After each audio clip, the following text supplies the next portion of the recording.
আসসালামু আলাইকুম। আপনার জন্য সময় লাগবে কি আসবেন দেখো মানে জয় ভাই আসসালামু আলাইকুম।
মনে রেখো মুসলমান, 360 আউলিয়ার পদধন্য বাংলাদেশে দল যেটাই হোক, কি আওয়ামী লীগ কি বিএনপি কি জাতীয় পার্টি, প্রতিটি মুসলমান তার জীবন থেকে কোরআনকে বেশি ভালোবাসে, ইসলামকে ভালোবাসে।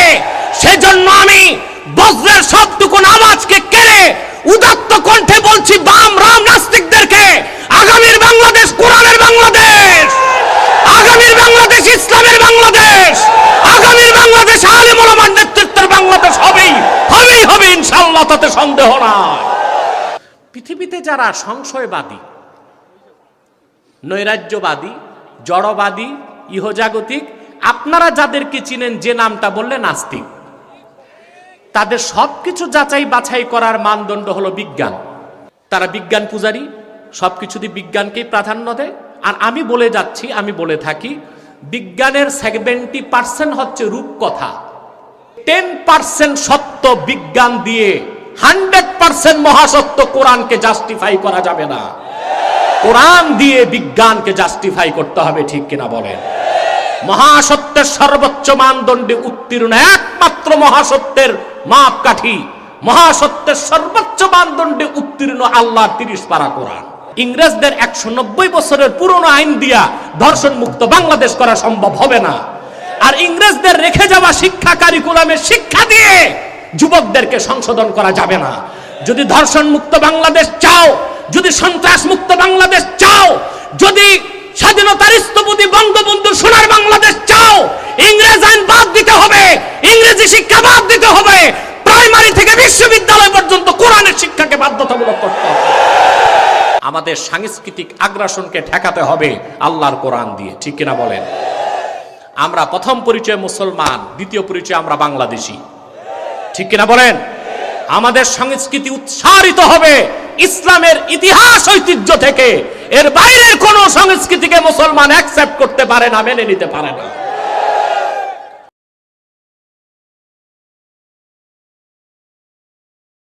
ونشهد أن سيدنا وحبيبنا ومولانا محمدا عبد الله ورسوله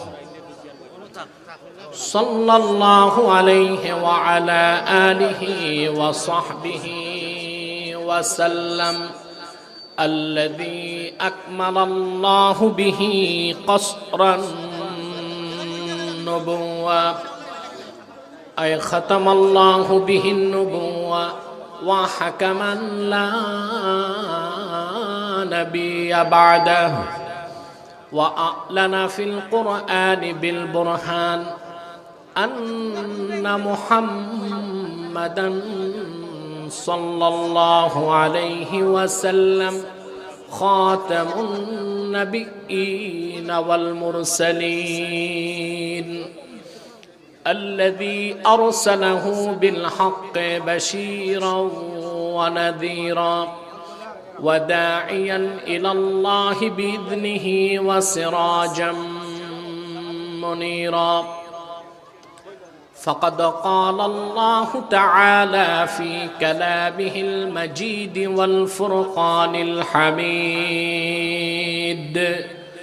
أعوذ بالله من الشيطان الرجيم بسم الله الرحمن الرحيم ألف لام ميم ذلك الكتاب لا ريب فيه هدى للمتقين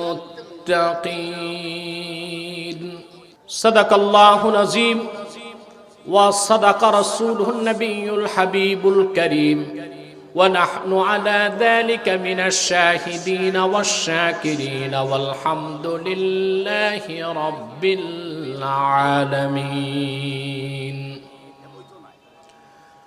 إن الله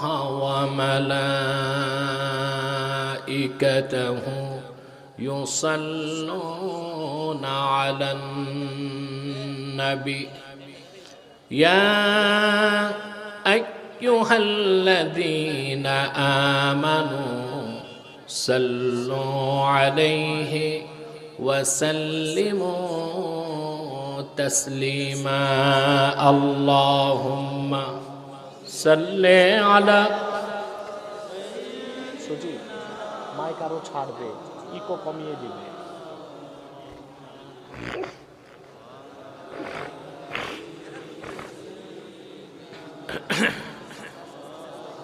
টাইম কত এখন সময় জবান খুলে পড়ুন আল্লাহুম্মা সাল্লি আলা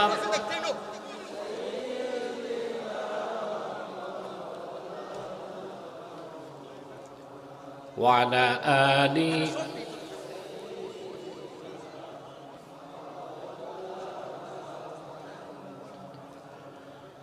मेरा दिल तड़प रहा है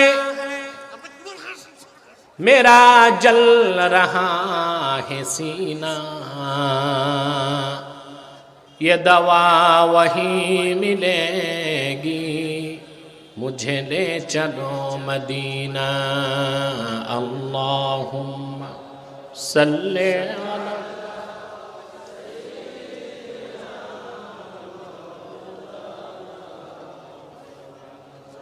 وعلى آله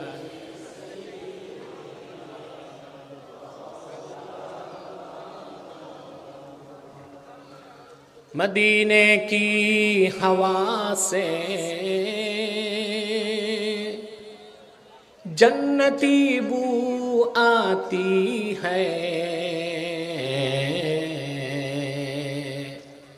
खा के पाके मदीना में नूरे जन्नत चमकती है अल्लाहुम्मा सल्ले अला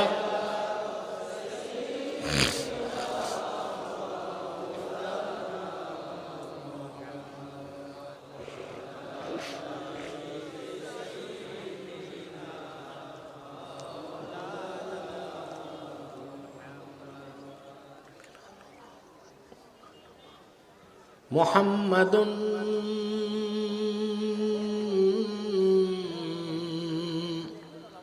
रसूलुल्लाहि सल्लल्लाहु अलैहि वसल्लम खतमल्लाहु बिहिन नुबुव्वा व हकमन ला नबिय्य बअदहु बलगल उला बिकमालिही حسنت جميع خصاله صلوا عليه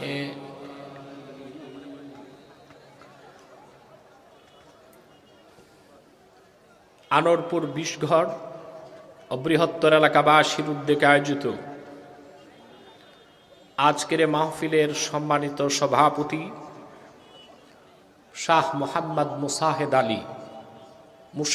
আলী বারাকাল্লাহু ফি উমরিহি ওয়া হাদাহুল্লাহু হিদায়াতাল ইসলাম, হাজারাত উলামায়ে কেরাম, তুলাবায়ে এজাম, দিনের বেলা দুপুর বেলা বিভিন্ন প্রান্ত থেকে ছুটে আসা আমার দিনদার মুসলমান ভাই ও বন্ধুগণ, সকলকে অন্তরের অন্তঃস্থল থেকে জ্ঞাপন করছি মোবারক। সবটুকুন শুকরিয়া আল্লাহ সুবহানাহু ওয়া তাআলার জন্যে, যিনি আজকের এই বরকতপূর্ণ মাহফিলে আমাদেরকে আশার অবসার তৌফিক দয়া করে ভিক্ষা দান করেছেন। সেজন্য আসুন আমরা সকলে একবার অবনত চিত্তে হৃদয়ের আবেগ অনুভূতি উজাড় করে সমবেত কণ্ঠে বলি আলহামদুলিল্লাহ।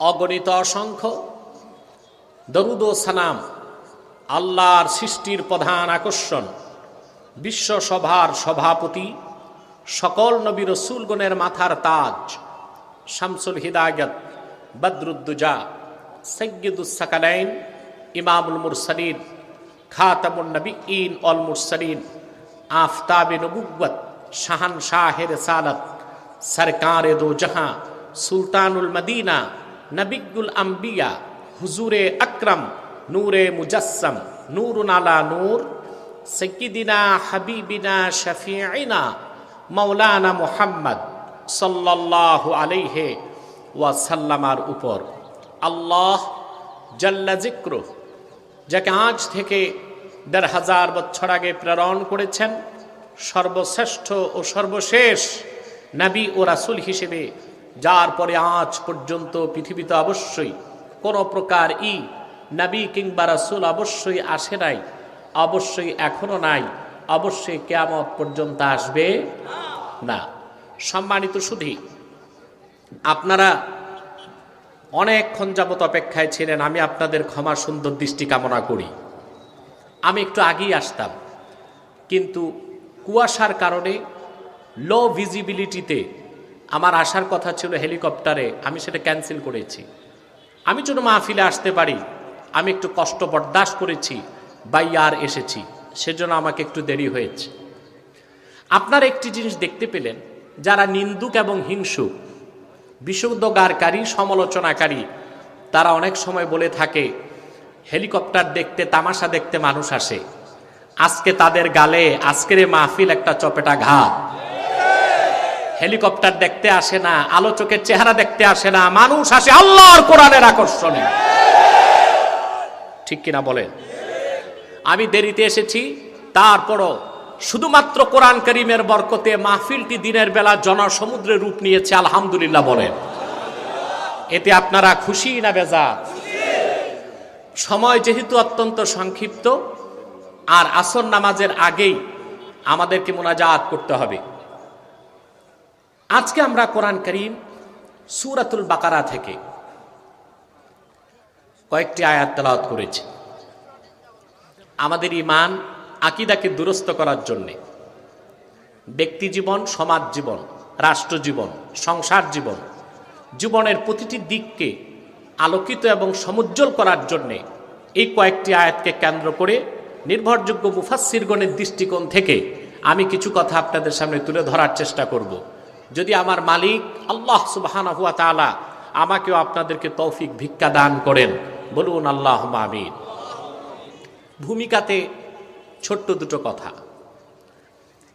লক্ষ লক্ষ টাকা খরচ করে ওয়াজ মাহফিল করে লাভ কি? এটা একটা প্রশ্ন। কেন আমরা আসি? কেন আমরা বসে থাকি?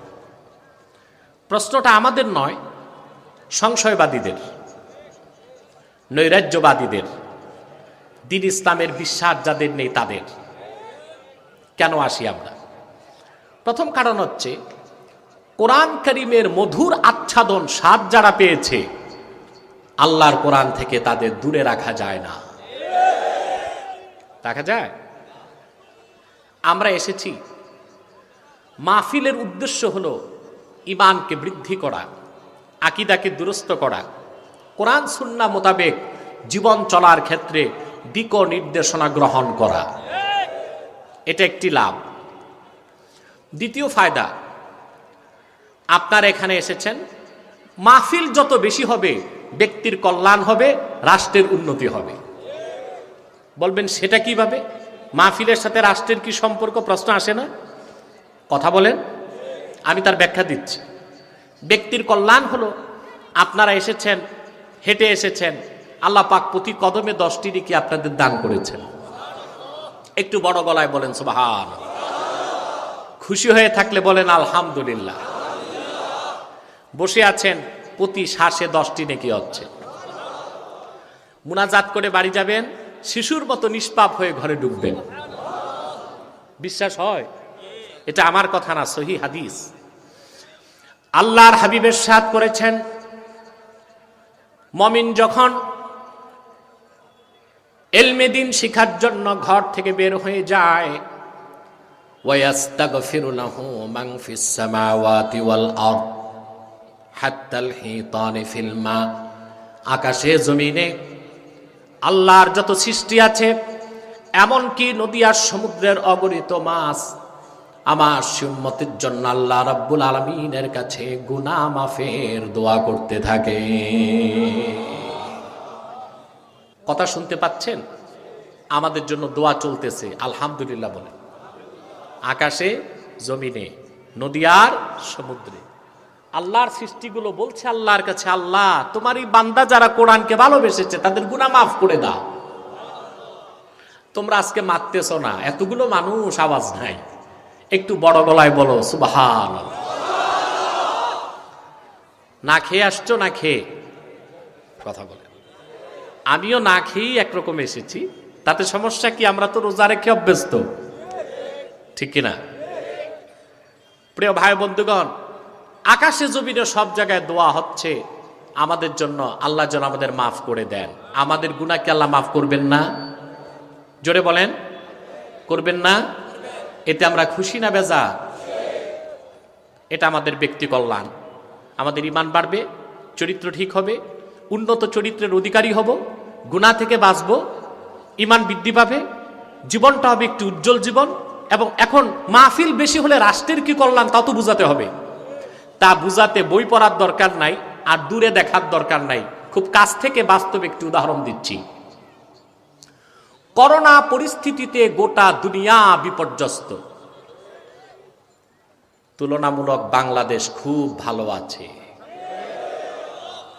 আলহামদুলিল্লাহ বল, ভালো আছে না? আপনারা শুনেছেন, ওয়ার্ল্ড হেলথ অর্গানাইজেশন বলেছিল মার্চে করোনা বাংলাদেশে ঢোকার পরে যে মে থেকে জুন মাসের মধ্যে বাংলাদেশে 6 থেকে 7 লক্ষ মানুষ মারা যাবে। একটি বছর পেরিয়ে গেল, 8,000 মানুষও বাংলাদেশে মরে নাই। সরকার, প্রশাসন, বুদ্ধিজীবী, জনগণ চিন্তা করেছেন কেন কেন বাংলাদেশ বেঁচে গেল? শুধু কি তাই? করোনার অদৃশ্য বোমায় যুক্তরাষ্ট্রের মতো পরাশক্তি ধরাশক্তিতে পরিণত হয়ে গেছে। উল্টো বাংলাদেশের অর্থনীতি, এটা রেমিটেন্স বেড়ে গেছে। দক্ষিণ এশিয়ায় বাংলাদেশের মানুষ এখন সবচেয়ে ধনী, মাথাপিছু আয় তাদের $1800 পেরিয়ে গেছে। বাংলাদেশ এখনো মধ্য আয়ে ঢুকে নাই, এখনো poorest country in the world, গরিব দেশ। কিন্তু বাংলাদেশ করোনা থেকে বেঁচে গেল কেন? তার মূলভূত কারণ হলো আল্লাহর কোরআনের বরকত। আরব বিশ্বকে বাদ দিলে সোনার বাংলায় যত মাহফিল হয় কোরআনের, পৃথিবীর কোথাও এত হয় না। লক্ষ লক্ষ মসজিদে প্রতিদিন 5 বার আজানের ধ্বনি হচ্ছে। মাদ্রাসাগুলোতে ফুলের মতো কোমল সুন্দর বাচ্চাগুলো সকাল বিকাল কোরআনের তেলাওয়াত করছে।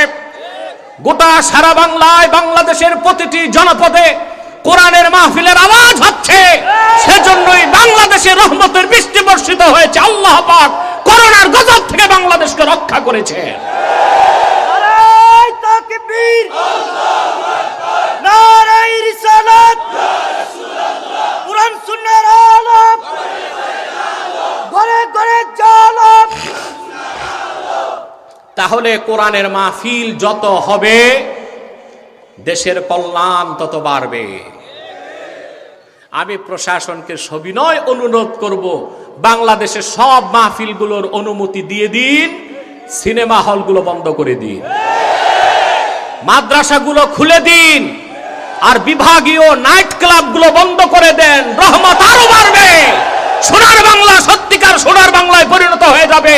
আর তা একমাত্র আল্লাহর কোরআনের ছোঁয়াতেই সম্ভব, ঠিক কিনা বলেন?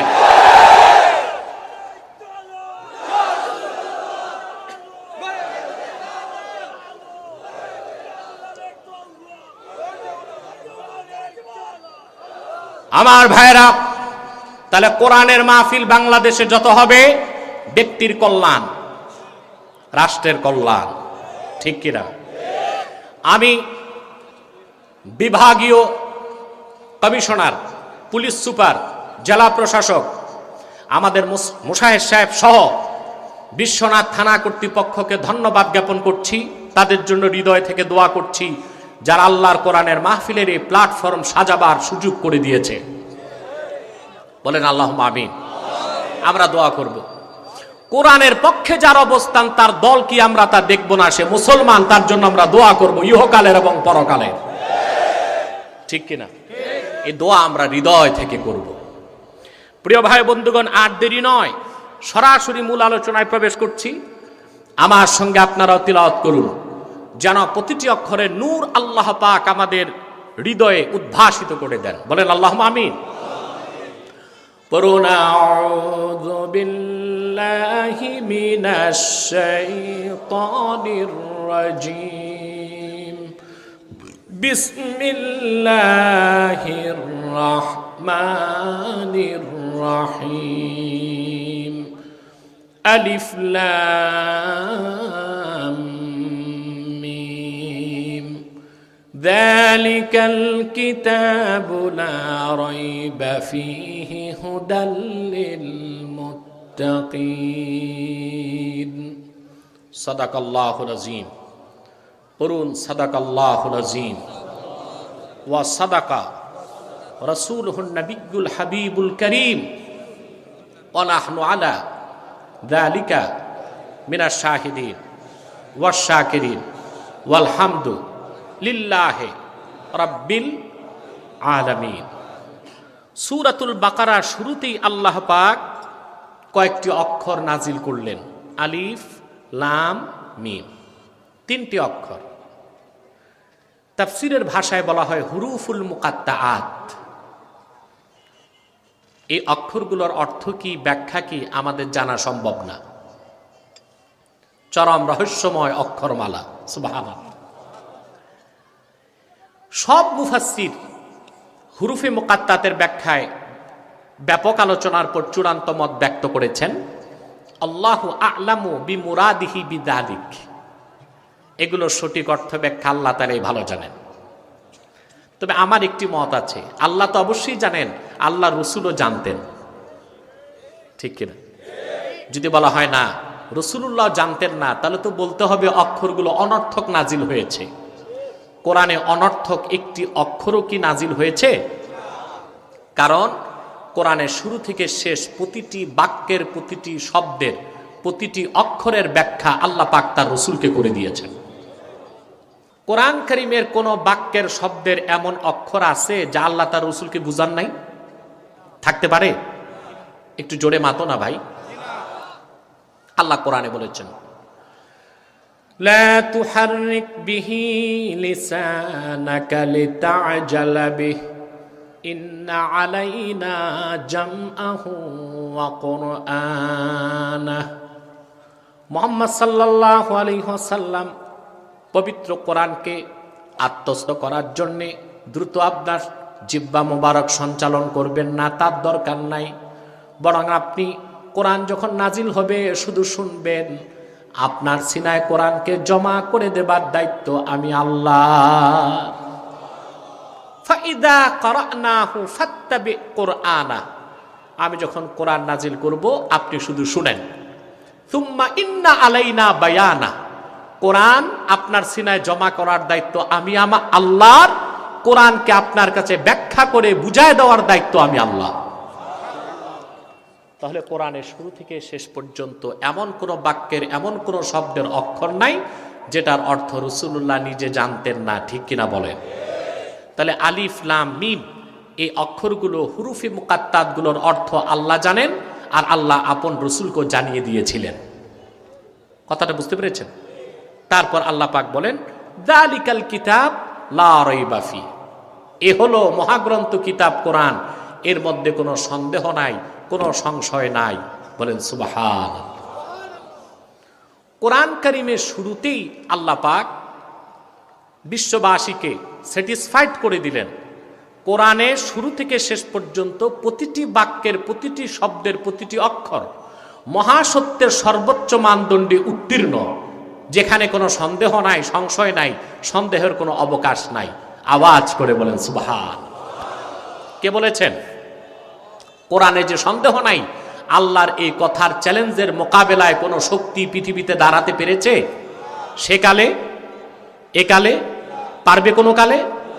সুবহানাল্লাহ বলবেন। প্রতিটি জিনিস যাচাই করার, বাছাই করার একটা মানদণ্ড থাকে। কি থাকে? আমার কথা বুঝতেছেন? কানে ঢুকতেছে? একটু কথাও বলেন, আমার সাথে আপনাদের একটা রিলেশন থাকতে হবে, ঠিক কিনা? তাহলে আমি কথা বলে আনন্দ পাবো, আপনারাও বুঝবেন, ঠিক কিনা? কোরআন প্রতিটি জিনিস যাচাই বাছাই করার একটা মানদণ্ড আছে। কি আছে? আছে না? আপনার শরীর সুস্থ কি অসুস্থ, এটা যাচাই বাছাইয়ের মানদণ্ড হচ্ছে মেডিকেল সায়েন্স, ঠিক কিনা? স্বর্ণ আসল সোনা না লোহা না তামা না রূপা, তা যাচাই বাছাই করার একটা মানদণ্ড আছে, কোষ্টি পাথর, ঠিক কিনা? যে কোনো মতবাদ, মতাদর্শ যাচাই বাছাইয়ের একটা মানদণ্ড আছে। কোরআন কি দিয়ে যাচাই করবেন যে আল্লাহর বাণী? প্রশ্ন আসে না? কোরআন কারীম আল্লাহর শ্রেষ্ঠ কুদরত, মুহাম্মদ সাল্লাল্লাহু আলাইহি সাল্লামের শ্রেষ্ঠ মুজিজা। কোরআন কারীম এমন জিনিস যা যাচাই করার, বাছাই করার কোনো মানদণ্ড নাই। কোরআনের প্রমাণ নিজেই কোরআন। একটি ফুটন্ত গোলাপ দেখলেই যেমন মনের ভিতরে ইয়াকিন পয়দা হয় এটা একটা ফুল, মধ্যাহ্নের দিবাকর সূর্যের দিকে তাকালে যেমন বোঝা যায় এটা সূর্য, উন্মুক্ত মনে কেউ যদি কোরআন তেলাওয়াত করে, তেলাওয়াত করলে সে বুঝবে এটা মানব রচিত নয়, আল্লাহর বাণী। কোরআনের প্রমাণ কোরআন নিজেই, সুবহানাল্লাহ বলেন। কারণ এর মধ্যে কোনো সন্দেহ নাই, কোনো সংশয় নাই। পৃথিবীতে যারা সংশয়বাদী, নৈরাজ্যবাদী, জড়বাদী, ইহজাগতিক, আপনারা যাদেরকে চিনেন যে নামটা বললে নাস্তিক, তাদের সবকিছু যাচাই বাছাই করার মানদণ্ড হলো বিজ্ঞান। সংশয়বাদী যারা, ইহজাগতিক, জড়বাদী আছে না, তাদের আরেকটা নাম হচ্ছে ন্যাচারালিস্ট, প্রকৃতিবাদী। ওনারা মনে করে সবকিছু ন্যাচারাল সিলেকশন, প্রাকৃতিক নির্বাচন। নাউজুবিল্লাহ বলেন। তারা বিজ্ঞান পূজারী, সবকিছুতে বিজ্ঞানকেই প্রাধান্য দেয়। আর আমি বলে যাচ্ছি, আমি বলে থাকি, বিজ্ঞানের 70% হচ্ছে রূপকথা। কেমন রূপকথা? যেমন কসমোলজি বিজ্ঞানের একটা শাখা আছে, সৃষ্টিতত্ত্ব। তার একটা গল্প তৈরি করছে চমৎকার, যে আজ থেকে 450 কোটি বছর আগে, তার মানে 4.5 বিলিয়ন বছর আগে পৃথিবীতে ছিল পানি। পানির আগে আরেকটা কাহিনী আছে, ওইটা আর বলতেছি না, আমি দ্বিতীয় কাহিনী বলি বিজ্ঞানের। কি ছিল? কত বছর আগে? 450 কোটি বছর আগে, 4.5 বিলিয়ন ইয়ার্স এগো। 450 কোটি বছর আগে ছিল পানি, এটা দেখছে কে? প্রশ্ন আসে? বেশ ভালো কথা। তারপর কি হলো? তারপর কোটি কোটি বছর পরে সমুদ্রের পাথরের মধ্যে সালোক সংশ্লেষণের মাধ্যমে সূর্যের তাপে কিছু উদ্ভিদ জাতীয় জীব জন্ম নিল। ধীরে ধীরে তা পরিণত হলো এককোষী জীব অ্যামিবাতে। অ্যামিবা ফিউশন এর মাধ্যমে প্রাণীতে রূপ নিতে নিতে এটা হলো একটা জলজ প্রাণী। তারপর বিবর্তনবাদ, যেটা ডারউইনের গাঁজাঘুরি মতবাদ, সেটা এক সময় হয়ে গেল ব্যাঙ। ব্যাঙ ধীরে ধীরে বিবর্তনে হয়ে গেল বানর। তারপর বানরের এখন থেকে ২৭ কোটি বছর আগে, বানরের বয়স যখন ২ কোটি বছর, তখন বানর ল্যাস পড়ে গেল, সোজা দাঁড়ায় গেল, হয়ে গেছে মানুষ। এটা দ্য থিওরি অফ এভোলিউশন বিবর্তনবাদে চার্লস ডারউইন বলেছে। আহা, এই মতবাদ লেখার সময় যে ডারউইন সাহেব কয় পোটলা মেয়াদ উত্তীর্ণ গাঁজা খাইছে, এটার হিসাব আমার কাছে নাই। এটা মেয়াদের গাঁজা খাইলেও মানুষ এত পাগল হয় না। ওই শুনতেন না বাল্যকালে নানি দাদিরা ঠাকুরমার ঝুলি গল্প শোনাইতো নাতিকে, রূপকথা। কি, এক দেশে ছিল এক রানী, রানীর ছিল এক ঘোড়া, ঘোড়ার ছিল ৮ পা, ৬টা লেজ, 3টা মাথা, 4টা পাখা। এই শুনতে শুনতে নাতি কখন ঘুমিয়ে যেত, যাকে আমরা বলি আষাঢ়ে গল্প। বিজ্ঞানের 70% রূপকথা কাল্পনিক আষাঢ়ে গল্প, 20% হচ্ছে থিসিস বা অ্যান্টিথেসিস ধারণা, 10% হচ্ছে প্রমাণিত। সে 10% সত্য বিজ্ঞান দিয়ে 100% মহাসত্য কোরআনকে জাস্টিফাই করা যাবে না। কোরআন দিয়ে বিজ্ঞানকে জাস্টিফাই করতে হবে, ঠিক কিনা বলেন? মহাসত্যের সর্বোচ্চ মানদণ্ডে উত্তীর্ণ একমাত্র মহাসত্যের মাপকাঠি, মহাসত্যের সর্বোচ্চ মানদণ্ডে উত্তীর্ণ আল্লাহর 30 পারা কোরআন। সুবহানাল্লাহি বিহামদিহি, সুবহানাল্লাহিল আযীম। আমি আগেই বলেছি, একটা ফুল দেখলে যেমন বোঝা যায় এটা কি, জোরে মাতো না ভাই, সূর্য দেখলে বোঝা যায়।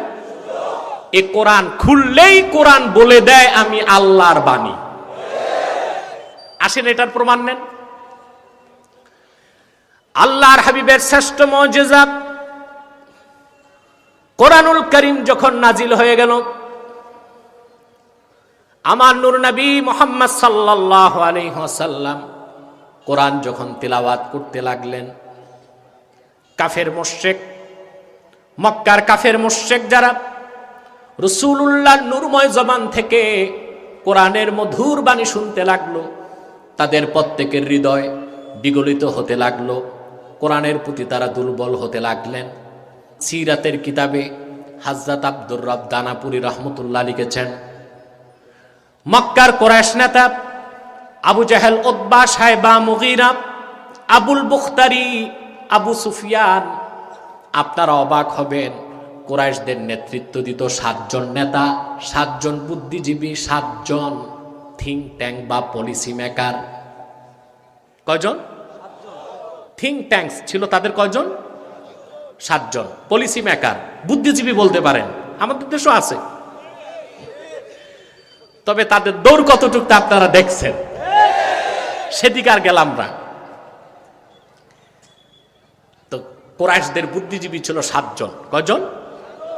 নেতৃত্বে চিফ অফ কমান্ড ছিল আবু জাহেল, সেকেন্ড ইন কমান্ড ছিল Abu Safwan, Abul Hakam, third in command ছিল আবু সুফিয়ান। এভাবে 7 নেতা কুরাইশদের পরিচালনা করত। দুনিয়ার শ্রেষ্ঠ জাতি কুরাইশদের নেতৃত্বে ছিল, তাদের ভাষায়, মুশরিকদের ভাষায় 7 স্টার। কয় নেতা? 7 নেতা। নেতাও যেন তেন নেতা নয়। ইতিহাস বলে জাহিলি যুগে হায়ার এডুকেটেড, উচ্চ শিক্ষিত 17 জনের একজন ছিল আবু জাহেল। বিদ্যা, জ্ঞান, প্রজ্ঞা যথেষ্ট ছিল তার।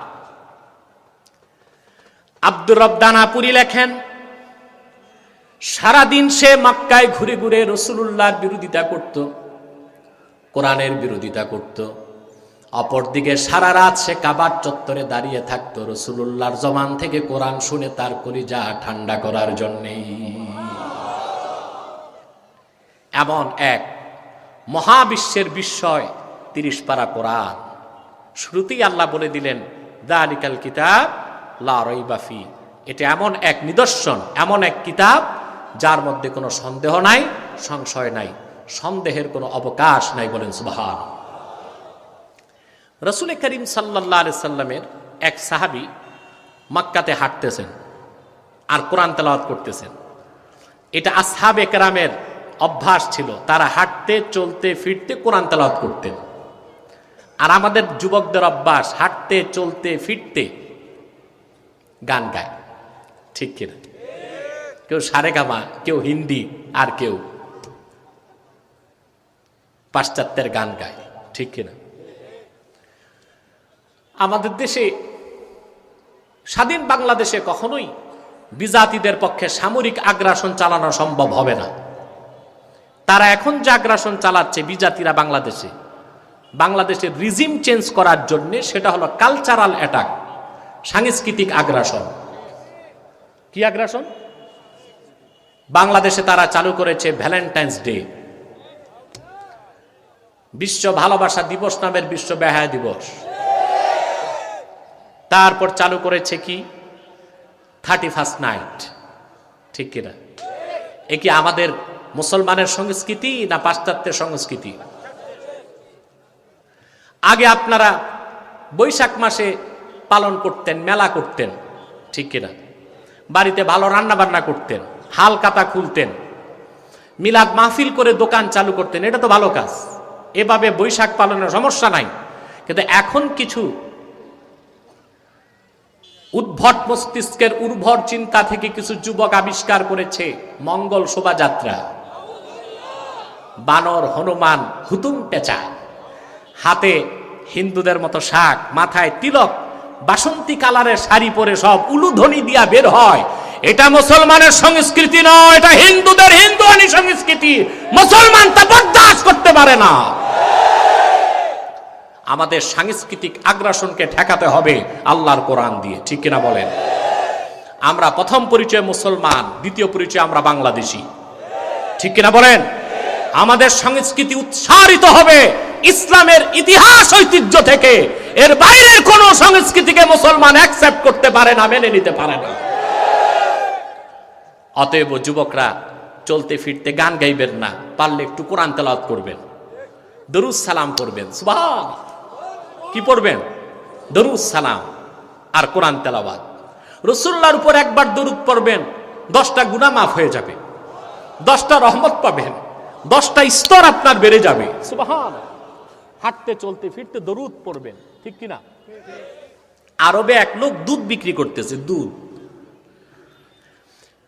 লোকটা দুধ বিক্রি করতেছে আর ডাকতেছে মানুষকে দুধ খাওয়ার জন্য। কিভাবে শুনলে অবাক হবেন। আমাদের দেশে যে মাছ বিক্রি করে সে কি বলে ডাকে? মাছ মাছ মাছ, ঠিক কিনা? আলুওয়ালা আলু বলে ডাকে, হ্যাঁ? তারপরে কিছুদিন পর দেখবেন পাতিতে মোবাইল বিক্রি হবে, mobile mobile mobile, iPhone, Android, Samsung চলবে এগুলো, ঠিক কিনা? যে যেটা বিক্রি করে সেটাই বলে ডাকে। আরবের সেই লোক পরহেজগার, সুবহানাল্লাহ।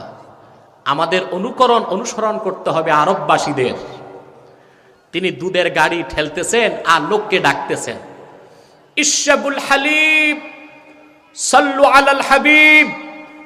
রাসূলুল্লাহর উপর দরুদ পড়ো, দুধ পান করো, দুধ পান করো, বেশি বেশি নূর নবীর উপর দরুদ সালাম পড়ো। সুবহানাল্লাহ। কাস্টমারও পাচ্ছে, পকেটে টাকাও আসতেছে, দুধও বিক্রি হচ্ছে, ওয়াজ নসিহতের সওয়াবও হচ্ছে। আমরা একটু লাইফস্টাইলটা চেঞ্জ করলেই তো দো জাহানে কামিয়াব হতে পারে, ঠিক কিনা? লোকটা ডাকতে পারতো কি বলে? বলেন না। এটা এই যে দুধ দুধ দুধ বললে ওর বেচা কেনা হইতো, সওয়াব হইতো। সে কি করলো? সে বলতে লাগলো, ইশরাবুল হালিব সাল্লু আলাল হাবিব। দুধ পান করো, রাসূলুল্লাহর উপর দরুদ সালাম পড়ো। সুবহানাল্লাহ।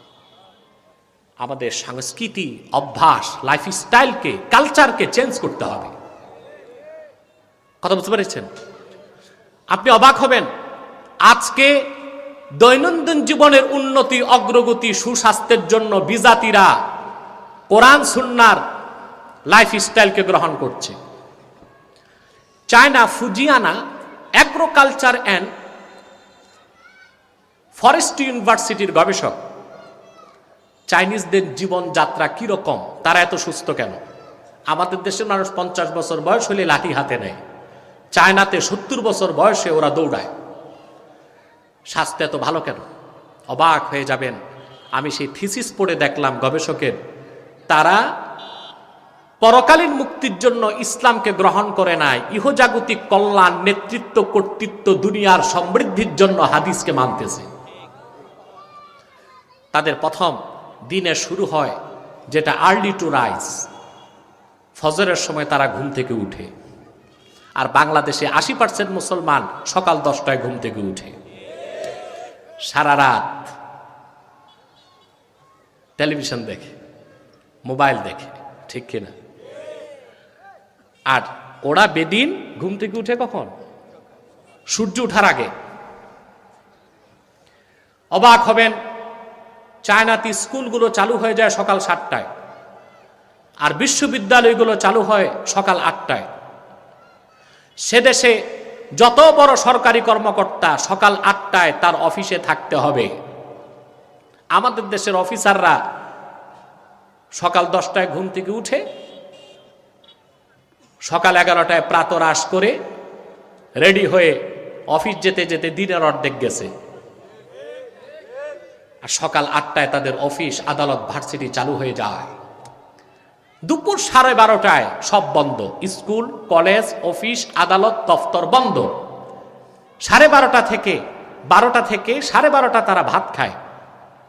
আর 12:30 থেকে 2টা পর্যন্ত সব অফিস, আদালত, স্কুল, কলেজে পর্দা টাঙ্গিয়ে 1.5 ঘন্টা ঘুমায়।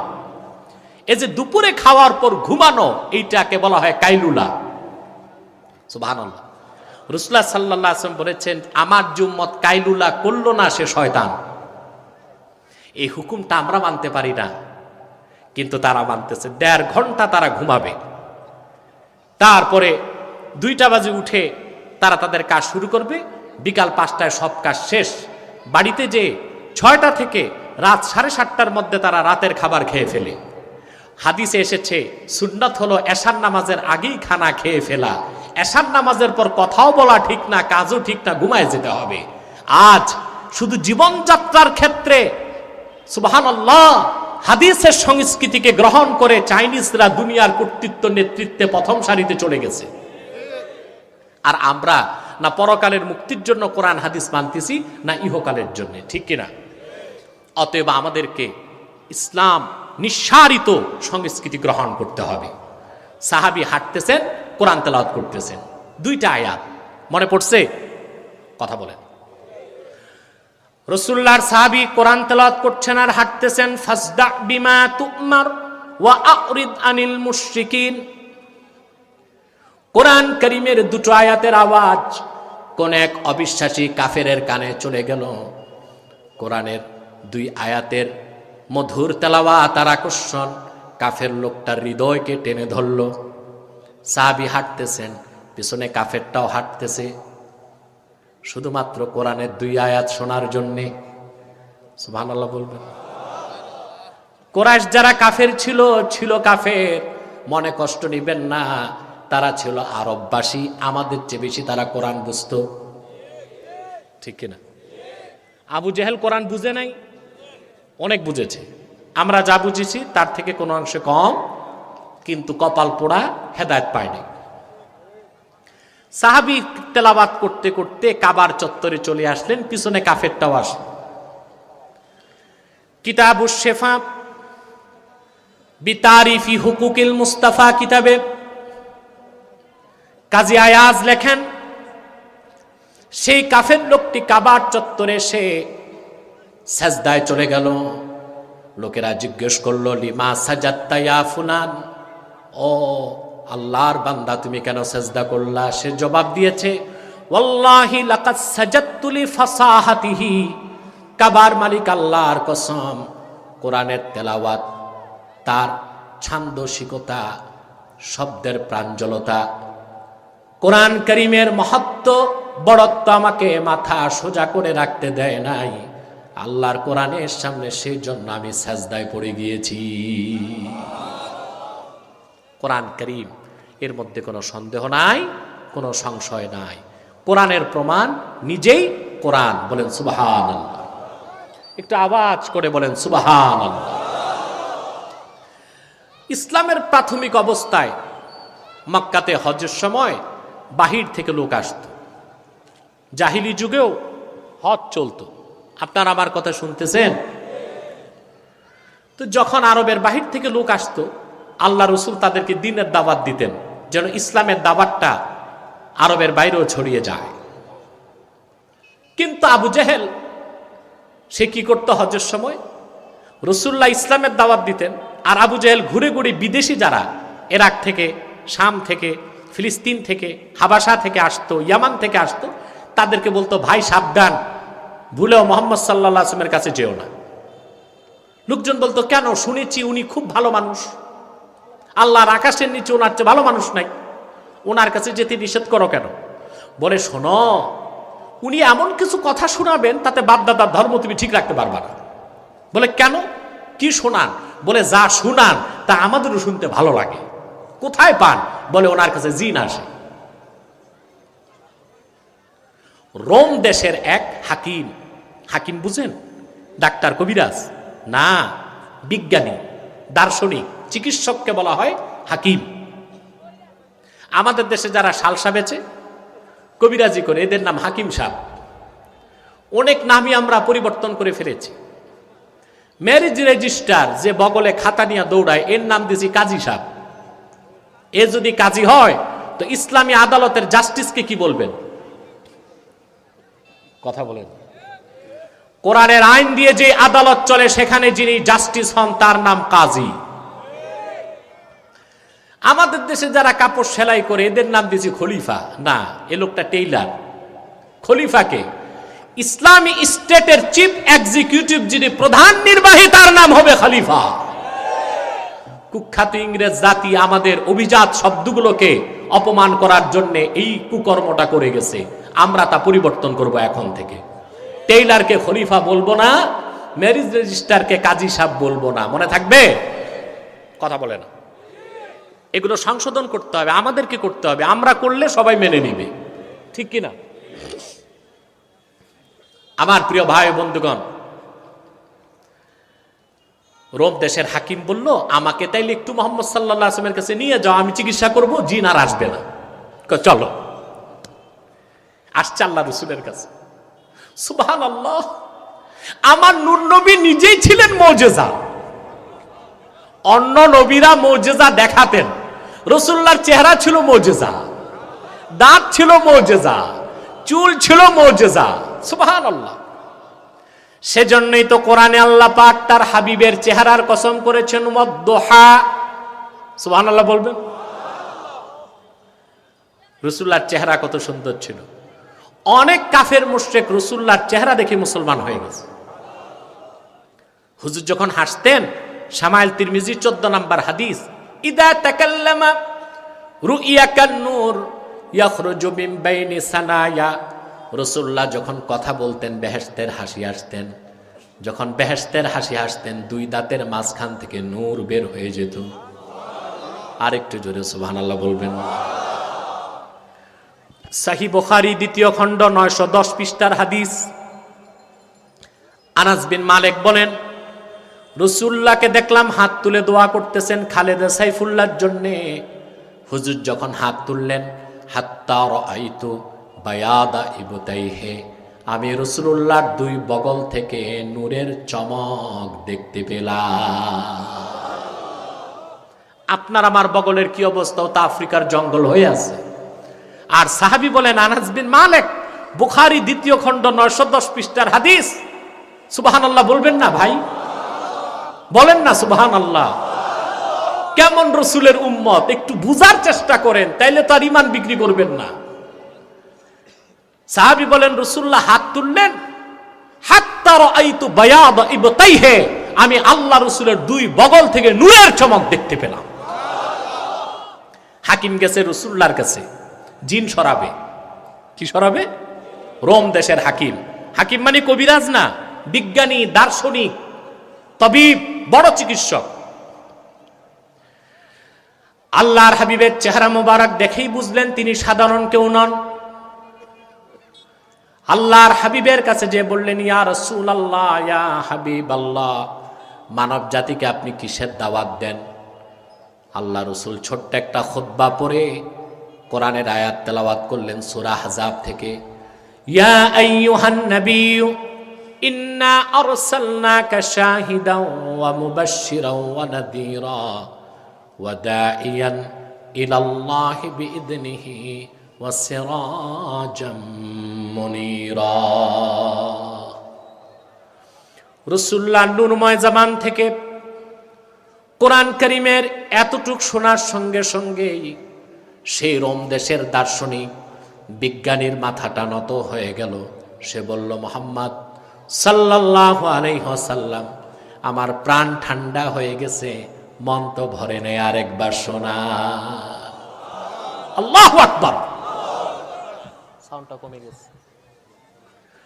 আল্লাহর হাবিব আরেকবার শোনালেন। রোম দেশের চিকিৎসক বলল, ইয়া রাসূলুল্লাহ, আমার প্রাণটা জুড়ায় নাই, আরেকবার শোনায় দেন। রাসূলুল্লাহ 3 বার শোনালেন। এবার সে আর দেরি করল না, রাসূলুল্লাহকে বলল, হাতি ইয়াদাক উবাইউকা ইয়া রাসূলুল্লাহ। হুজুর, আপনার নুরানি হাত বাড়িয়ে দিন, আমি আর দেরি করতে চাই না। আপনার হাতে হাত রেখে এখনই আমি শাহাদা পড়ে মুসলমান হয়ে যাব। আবু জেহেলের মাথায় তো আকাশ ভেঙ্গে পড়ছে। আনলাম চিকিৎসা করতে, আর মুহাম্মদ সাল্লাল্লাহু আলাইহি ওয়াসাল্লাম তার চিকিৎসা করে দিলেন। আবু জেহেল বলতে লাগলো, আচ্ছা ভাই, তুমি তো জ্ঞানীগুণী মানুষ, রোম দেশের বড় দার্শনিক, বিজ্ঞানী, জ্ঞানী, মুহাম্মদ সাল্লাল্লাহু আলাইহি ওয়াসাল্লাম কোরআন যে পড়লেন, তুমি কি পাইছো? কেন মুসলমান হয়ে গেছে? সেই হাকিম জবাব দিল, শোনো আবু জেহেল, ওয়াল্লাহি লাকাদ সামি'তু কাওলাল কাহানা ওয়া কাদ সামি'তু কাওলাশ শুআরা। কাবার মালিক আল্লাহর কসম রে আবু জেহেল, জীবনে বহু গণকের কথা শুনেছি, বড় বড় কবিদের কবিতা পড়েছি, দার্শনিকদের প্রজ্ঞাপূর্ণ ভাষণ শুনেছি। কোরআন যে শুনলাম তা গণকের কথা নয়, কবির কথা নয়, মানুষের রচনা নয়। যখন কোরআন শুনছিলাম মনে হলো মুহাম্মদ সাল্লাল্লাহু আলাইহি সাল্লাম মহাসমুদ্রের অতল তলদেশ থেকে মূল্যবান মণি মুক্তা আমার কানে ঢেলে দিচ্ছে। বেশক মুহাম্মদ সাল্লাল্লাহু আলাইহি সাল্লাম যা বলেছেন এটা আল্লাহর কালাম, আল্লাহর বাণী, তাতে কোনো সন্দেহ নাই। বলেন সুবহানাল্লাহ। লা রাইবা ফি। এই কিতাবের শুরু থেকে শেষ পর্যন্ত কোনো একটি বাক্যের, একটি শব্দের, একটি অক্ষরে কোনো সন্দেহ নাই। মহাসত্যের সর্বোচ্চ মানদণ্ডে উত্তীর্ণ 30 পারা কোরআন। ব্যক্তি জীবন, সমাজ জীবন, রাষ্ট্রীয় জীবন, শিক্ষা জীবন, সাংস্কৃতিক জীবন, ইহকালীন সমস্ত কল্যাণ, পরকালীন মুক্তির সব কিছু আল্লাহ পাক প্রেসক্রাইব করে দিয়েছেন 30 পারা কোরআনে।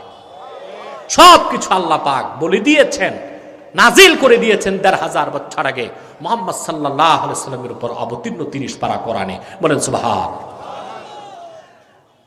এখন দেশ মক্কার ও মক্কার বাইরের লোক মুসলমান হতে লাগলো। আবু জেহেলের মাথা ঠিক নাই, সে শুধু গনে সত্য মুসলমান হয়ে যাচ্ছে। হামজা মুসলমান, আলী মুসলমান, সুবহানাল্লাহ। এক এক বেলাল মুসলমান হয়ে গেছে, আবু বকর মুসলমান হয়ে গেছে, ওমর মুসলমান হয়ে গেছে, ওসমান মুসলমান হয়ে গেছে, কুরাইশ কলিজার টুকরা সব তো মুসলমান হয়ে যাচ্ছে। এবার আবু জেহেল ও তার আর বাকি 6 বুদ্ধিজীবী, পলিসি মেকার যারা 7 জন বসে পরামর্শ করলো যে না, এখন কাজ একটাই, কোরআন শুনতে দেওয়া যাবে না মানুষকে, কারণ শুনলেই মুসলমান হয়ে যাবে। কোরআন শোনা থেকে কি করো? কথা বলে না, বিরত রাখো। সেই চক্রান্ত নতুন রূপে এখন আত্মপ্রকাশ করতে যাচ্ছে। বলেন না, সেন্সর করা হয়, এটা বলা যাবে, এটা বলা যাবে না। মাহফিল কমিটিকে উলঙ্গ করে দেওয়া হয়, শর্ত লিখতে লিখতে দিতে দিতে এই বেটারা মাথা নষ্ট হয়ে যায়। এটা করা যাবে, এটা করা যাবে না, এটা বলা যাবে, এটা বলা যাবে না, মাইক এতটা, সাউন্ড বক্স এতটা, ডিজে পার্টি হয়, কনসার্ট হয়, বৈশাখী মেলা হয়, তাতে শব্দ দূষণ হয় না। কোরআনের আওয়াজে শব্দ দূষণ খুঁজে পাও যারা, মুনাফিক ছাড়া কিছু হতে পারো না তোমরা। নারায়ে তাকবীর, আল্লাহু আকবার, নারায়ে রিসালাত, কোরআন হাদিসের শত্রুরা হুঁশিয়ার সাবধান। মনে রেখো মুসলমান, 360 আউলিয়ার পদধন্য বাংলাদেশে দল যেটাই হোক, কি আওয়ামী লীগ, কি বিএনপি, কি জাতীয় পার্টি, প্রতিটি মুসলমান তার জীবন থেকেও কোরআনকে বেশি ভালোবাসে, ইসলামকে ভালোবাসে। সেজন্য আমি বজ্রের সবটুকুন আওয়াজকে কেড়ে উদাত্ত কণ্ঠে বলছি বাম রাম নাস্তিকদেরকে, আগামীর বাংলাদেশ কোরআনের বাংলাদেশ, আগামীর বাংলাদেশ ইসলামের বাংলাদেশ, আগামীর বাংলাদেশ আলেম ওলামার নেতৃত্বের বাংলাদেশ হবেই হবেই হবে ইনশাআল্লাহ, তাতে সন্দেহ নাই।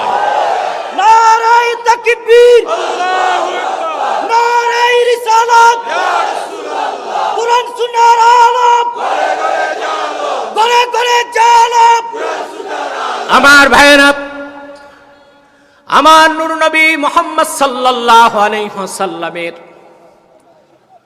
ইসলামের দাওয়াতকে মক্কার কুরাইশরা যেমন বাধা দিয়ে রাখতে পারে নাই, রাসূলুল্লাহর গোলাম যারা রাসূলুল্লাহর রেখে যাওয়া দ্বীনের প্রচার করে তাদের জবানও বন্ধ করা যাবে না। একটা সেন্সর দেওয়া যেতে পারে যে যা বলবেন কোরআন সুন্নাহ দিয়ে বলেন, মন গড়া বইলেন না, এটা মানা যাবে, ঠিক কিনা?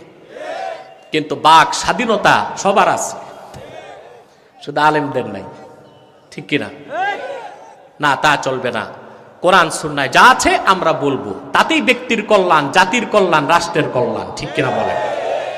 কিন্তু সত্যিকার উলামায়ে কেরাম যারা, তাদের এটা ইচ্ছা না কোনো সরকারকে ক্ষমতা থেকে নামায়া কাউকে বসানো, এটা তাদের দায়িত্ব না, এটা তাদের কাজ না। তাদের কাজ হচ্ছে ক্ষমতায় কে তা দেখার দরকার নাই, কিন্তু কোরআনের রাজ কায়েম হয়ে যায়। কোরআন সুন্নাহ বিরোধী কিছু দেশে হতে পারবে না, এটাই তাদের একমাত্র সাধনা সংগ্রাম বাংলাদেশে, ঠিক কিনা বলে? অতএব কোরআনের আওয়াজ যত বাড়বে, এত স্লোগান দিলে তো সময় পাবো না। কোরআনের আওয়াজ যত বাংলাদেশে বাড়বে, সমাজ রাষ্ট্রের তত পরিবর্তন হবে, ঠিক কিনা বলেন? আমরা পৃথিবীতে আমরা এখন ঈর্ষণীয় ভূমিকায় চলে গেছি, আমাদের দেখে অন্যরা হিংসা করতেছে। বাংলাদেশের মানুষ শুধু উন্নত হচ্ছে, আমাদের লাইফ স্টাইল চেঞ্জ হয়েছে, ঠিক কিনা বলেন? আমরা ভালো খাই, ভালো পড়ি, ভালো থাকি, সবকিছুর মূলেই খুঁজে দেখবেন কোরআন কারীমের বরকত, ঠিক কিনা? আরব বিশ্বকে বাদ দিলে এত মসজিদ পৃথিবীর কোথাও নাই বাংলাদেশের যত মসজিদ, এত মাদ্রাসা পৃথিবীর কোথাও নাই বাংলাদেশের যত মাদ্রাসা, এত হক্কানি পীর আউলিয়া পৃথিবীর কোথাও নাই বাংলাদেশের যত পীর আউলিয়া, এত কোরআনের মাহফিল কোথাও হয় না বাংলাদেশের যত শীতকালে কোরআনের মাহফিল হয়, ঠিক কিনা বলে? এটা কোরআনের বরকত। এই বরকত ধরে রাখতে চায়, রাজি আছেন সবাই? এই বরকত ধরে রাখতে হবে। প্রিয় ভাই বন্ধুগণ, যে কথা বলছিলাম, কোরআনের আওয়াজকে বন্ধ করা কাফেরদের পক্ষে সম্ভব হয় না। তখন তারা একটা বুদ্ধিজীবী, তো তারাও ছিল, বুঝেন নাই? তাদের একটা সংসদ ছিল, এটার নাম এসেছে দারুন নাদুয়া। কি নাম? সব বলে দিচ্ছি আমি, এসব আমার বানানো কথা না, আলেমরা জানেন। মক্কার কুরাইশ যে কাফের ছিল, তাদের একটা সংসদ ছিল, নাম কি? দারুন নাদুয়া। ওইটার স্পিকার থাকতো আবু জেহেল নিজে, বুঝলেন? ওখানে সে আইন পাশ করত। কি পাশ করত? তারপর ওখানে সে কিভাবে রাষ্ট্র চালাবে, ইসলামকে ঠেকাবে, এগুলো সব চিন্তা করত। তারা বসে সিদ্ধান্ত নিল, এখন থেকে অপপ্রচার চালাও। কোরআন মুহাম্মদ সাল্লাল্লাহু আলাইহি ওয়াসাল্লামের বানানো কথা। কোরআন রোম দেশের কেউ রাসূলুল্লাহকে শিখায়, কোরআন জিন এসে শিখায়, কোরআন গণকের কথা, কোরআন আসাতিরুল আউয়ালিন, পূর্ববর্তীদের ঘটনা। নাউজুবিল্লাহ বলেন। কাফেরদের চ্যালেঞ্জের জবাবে আল্লাহ পাক কোরআনে প্রকাশ্য চ্যালেঞ্জ দিলেন, قُلْ إِنِ اجْتَمَعَتِ الْإِنسُ وَالْجِنُّ عَلَىٰ أَن يَأْتُوا بِمِثْلِ هَٰذَا الْقُرْآنِ লা ইয়াতুনা বিমিথলিহি ওয়ালাউ কানা বা'দুহুম লিবা'দিন যাহিরা। আল্লাহ পাক চ্যালেঞ্জ করলেন মুহাম্মদ সাল্লাল্লাহু আলাইহি ওয়াসাল্লাম, যারা আমার কোরআনকে সন্দেহ করে, কোরআনের ব্যাপারে সংশয় পোষণ করে, আপনি ঘোষণা করুন তামাম পৃথিবীর সব মানুষ আর সব জিন যদি ঐক্যবদ্ধ হয় আমার কোরআনের মতো একটি কিতাব আনতে যদি চায়, কিয়ামত পর্যন্ত জিন আর মানুষ পারস্পরিক সহযোগিতার ভিত্তিতে কোরআন কারীমের মতো একটি কিতাব আনতে পারবে না। চ্যালেঞ্জের মোকাবেলা তারা করতে পেরেছিল নাটাও জোরে বলবা না? এখনো কেউ পেরেছে? কিয়ামত তক পারবে? কিছুদিন পর আসলো দ্বিতীয় চ্যালেঞ্জ। আল্লাহ পাক দ্বিতীয় চ্যালেঞ্জ করলেন কোরআন কারীম সূরা হুদে, আম ইয়াকুলুনা ইফতারাহু কুল ফাতু বিআশরি সুওয়ারিম মিথলিহি মুফতারায়াতিন ওয়াদউ মান ইসতাতা'তুম মিন দুনিল্লাহি ইন কুনতুম সাদিকিন। আল্লাহ পাক দ্বিতীয় চ্যালেঞ্জ করলেন মুহাম্মদ সাল্লাল্লাহু আলাইহি সাল্লাম, ওরা বলে কোরআন আপনি রচনা করেছেন, আপনি চ্যালেঞ্জ করে বলুন তাদেরকে কোরআনের মতো একটি পূর্ণাঙ্গ কিতাব প্রয়োজন নাই, কোরআনের 10টি সূরার মতো সূরা এনে দেখাও তো দেখি। চ্যালেঞ্জের মোকাবেলা তারা করতে পেরেছে? এখন পর্যন্ত পেরেছে? কিয়ামত পর্যন্ত পারবে? এবার আসলো তৃতীয় চ্যালেঞ্জ, ইন কুনতুম ফি রাইবিম মিম্মা নাযালনা আলা আবদিনা ফাআতু বিসূরাতিন মিন মিথলিহি ওয়াদউ শুহাদাআকুম মিন দুনিল্লাহি ইন কুনতুম সাদিকিন। তোমরা যারা আমার রাসূল মুহাম্মদ সাল্লাল্লাহু আলাইহি সাল্লামের উপর অবতীর্ণ কোরআনে সন্দেহ পোষণ করো, কোরআনের মতো একটি কিতাব প্রয়োজন নাই, 10টি সূরার মতো সূরা আনার দরকার নাই, আমার কোরআনের একটি সূরার মতো সূরা তৈরি করে এনে দেখাও তো দেখি। তারা পেরেছে? এখন পর্যন্ত পেরেছে? কিয়ামত পর্যন্ত পারবে? শেষ চ্যালেঞ্জ কি? একটি সূরা। কয়টি সূরা? এবার আসেন এই চ্যালেঞ্জের ওজন কতটুক বুঝেন। আল্লাহর হাবিব যখন দ্বীন ইসলামের দাওয়াত দিলেন, কোরআন যখন তাদেরকে চ্যালেঞ্জ করলো একটি সূরার মতো সূরা দেখাও, 13টি বছর মক্কায় তারা এই চ্যালেঞ্জের মোকাবেলা করতে পারে নাই। পেরেছে কিনা বলেন? কুরাইশদের সঙ্গে একটি দুইটি যুদ্ধ হয় নাই, সেকালে কাফের মুশরিকদের সঙ্গে আমার নূর নবীর নির্দেশে যুদ্ধ হয়েছে 80টার বেশি। সেই যুদ্ধগুলোতে কাফেররা প্রাণ দিয়েছে। বদর যুদ্ধেই তো আবু জাহেল সহ 70টি কাফের নিহত হয়েছে। কিন্তু তারা যদি কোরআনের একটি সূরার মতো সূরা তৈরি করে দেখাই দিতে পারত, এত যুদ্ধের দরকার হতো না, নেতৃত্ব হারাবার সম্ভাবনা থাকতো না, আর ইসলাম প্রতিষ্ঠিত হবার সুযোগও হতো না। ঠিক কিনা বলে?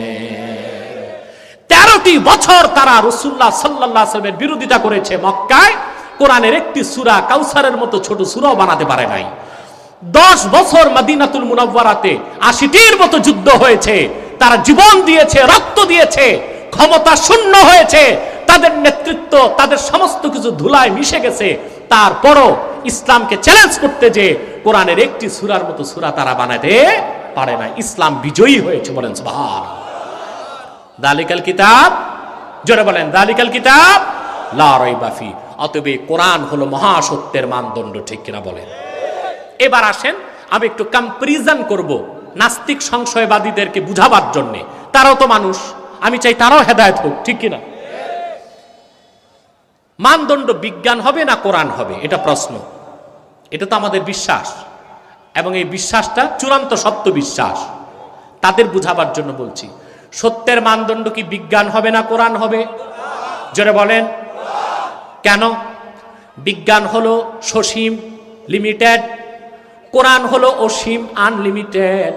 সসীম দিয়া অসীমকে মাপা যায় না, অসীম দিয়া সসীমকে মাপা যায়, ঠিক কিনা বলেন? বিজ্ঞান কেন সসীম, লিমিটেড কেন? প্রশ্ন আসে না? আসে।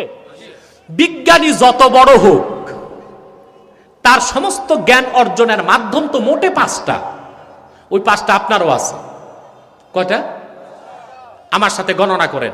চক্ষু, কর্ণ, জিহ্বা, নাসিকা, নাক আর ত্বক, চামড়া। 5টার বাইরে 6ষ্ঠ ইন্দ্রিয় আছে কারো? কথা বলে না। আছে? নাই।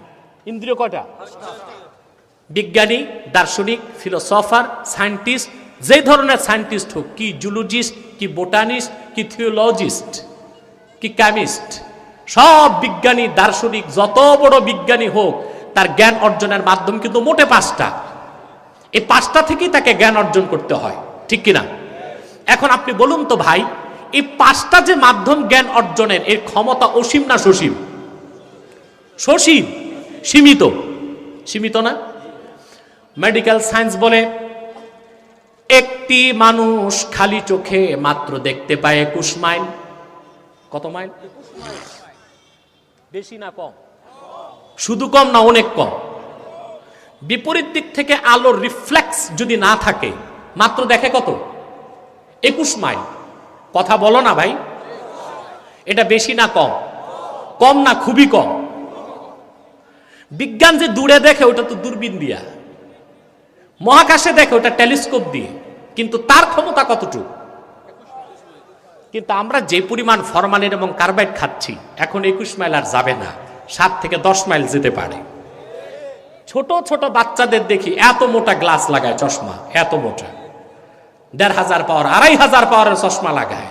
ও দেখবে কি? 3 মাইলের বেশি তো দেখবেই না। কথা বুঝতেছেন? অথচ আল্লাহ তাআলার একটি নগণ্য সৃষ্টি ঈগল পাখি 700 থেকে 1000 মাইল দেখে। আর 30 গজ পানির নিচে মাছ কি করতেছে ওটা খাবে, তো সে এইম নেয় উপর থেকে, ওটারে নিশানা বানায়। একটি শকুন মানুষের চেয়ে বেশি দেখে। কথা বলে। এখন আসুন, আমেরিকাতে একটা মহাকাশ গবেষণা সংস্থা আছে, নাসা। হ্যাঁ, নাসাতে বসে বিজ্ঞানীগণ অতি আণুবীক্ষণিক কম্পিউটারাইজড টেলিস্কোপে মিলিয়ন নয়, বিলিয়ন বিলিয়ন আলোক বর্ষ দূরে, যা সূর্য থেকেও হাজার হাজার মাইল, বিলিয়ন বিলিয়ন মাইল দূরে যে নক্ষত্র, তা তারা দেখতে পায় নাসাতে বসে। বিলিয়ন বিলিয়ন আলোক বর্ষে নক্ষত্রের গতি কি তা দেখতে পায় আমেরিকায় বসে। আপনাকে একটা প্রশ্ন করি, ওই নাসাতে যে বিজ্ঞানী 2 চোখে অন্ধ, ও কি দেখবে? বায়োস্কোপ দিলেই কি আর টেলিস্কোপ দিলেই কি? ও তো তার নাকের ডগায় যে মাছি বসছে তাই দেখবে না। তাহলে তার জ্ঞান অর্জনের মূল মাধ্যম কি টেলিস্কোপ না চোখ? সেই চক্ষু অসীম না সসীম? তাহলে বিজ্ঞানের জ্ঞানটা অসীম না সসীম? বুঝতেছেন? এবার আসেন কান। মানুষের কানের ক্ষমতা কতটুকু? পদার্থ বিজ্ঞান বলে, উত্তরটা আমি অন্যভাবে দিচ্ছি। 2010 সালে বা 9 সালে ইঞ্জিনিয়ার ইনস্টিটিউটে ভিআইপি লাউঞ্জে একটা প্রোগ্রাম, সেখানে বাংলাদেশের এক বড় বিজ্ঞানী, পদার্থ বিজ্ঞানী ছিলেন, আমাকে প্রধান আলোচক করে তারা নিল। প্রশ্নোত্তর পর্ব শুরু। ইসলাম রিলেটেড প্রশ্নের উত্তর আমি দিলাম। এবার বিজ্ঞান রিলেটেড প্রশ্নের উত্তর দিবেন ডক্টর এম শমশের আলী, 1 নম্বর পদার্থ বিজ্ঞানী বাংলাদেশ। তাকে প্রশ্ন করলেন, স্যার, বুয়েটের ছাত্র, ওরা তো বিজ্ঞান নিয়ে পড়ে, স্যার শুনছি কবরে নাকি তর্জন হয়, গর্জন হয়, আওয়াজ হয়, হয় কি না আওয়াজ? হয়তো এটা হাদিসে আছে। আল্লাহর হাবিব সাল্লাল্লাহু আলাইহি ওয়াসাল্লাম বলেছেন, মানুষকে যখন কবরে দাফন করা হয়, হিসাব নিকাশের পর, সওয়াল জবাবের পর মাটি চাপ দেয়। ডান দিক থেকে মাটি চাপ দেয়, হাড় হাড্ডিগুলো চুরমার হয়ে বাম দিক চলে আসে। বাম দিক থেকে মাটি চাপ দেয়, হাড় হাড্ডিগুলো ভেঙে ডান দিকে চলে আসে। মানুষটা এমন জোরে চিৎকার দেয়, দুনিয়ার পূবে পশ্চিমে তার আওয়াজ চলে যায়। সবাই শুনতে পায় তার চিৎকার, তার আর্তনাদ, শুধু শোনে না জিন আর মানুষ।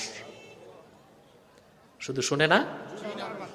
হাদিসের বাকি অংশটাও বলে দিচ্ছি আপনাদের হেদায়েতের জন্য।